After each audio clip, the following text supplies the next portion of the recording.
I tried painting this chair to look like leather.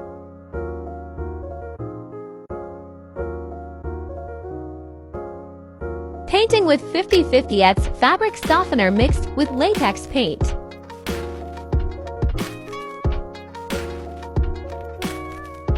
Very crunchy. Sand, it's smooth.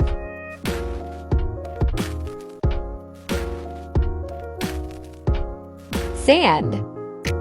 150 grit sandpaper. Sand.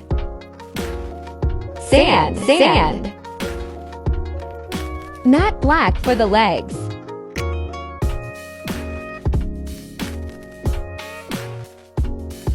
Dark brown spray paint. Blending with darker brown latex paint.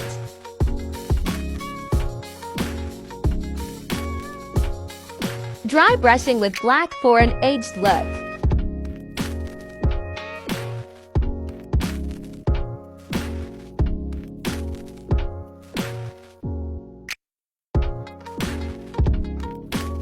Gold paint for these things. I don't know what these are called.